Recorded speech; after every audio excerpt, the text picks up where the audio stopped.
Highways England is responsible for 4,300 miles of motorway and major A roads across England.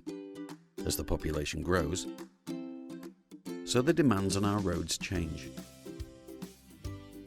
Increased new housing or plans to boost the local economy can lead to congestion or safety issues that require additions to the existing network. The design process begins once we're given an instruction by the government to develop and deliver a new scheme. We start by looking at every possible route that can get people from A to B. These routes are then assessed against several criteria to narrow the options down. Routes can be discarded for many reasons, including engineering complexity or environmental concerns, as well as costs and performance. Once we have our final selection of viable routes, we hold public consultation events with detailed questionnaires so you can have your say. We analyse all the responses so that feedback can influence the route and design of the scheme.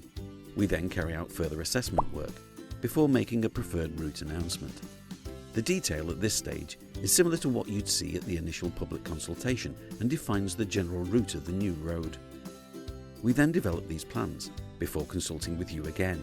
At this consultation, you'll see much more detail, such as any proposals for reducing the environmental impact of the scheme. We then set about preparing our application for a Development Consent Order, or DCO, which is a special type of planning permission required for nationally significant infrastructure projects.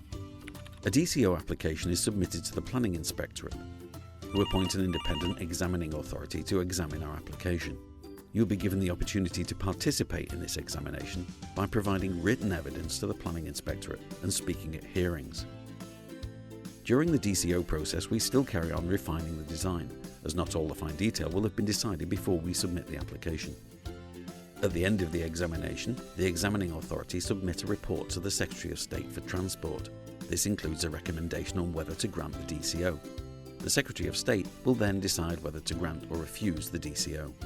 If the DCO is granted, we will begin final preparations to build the road.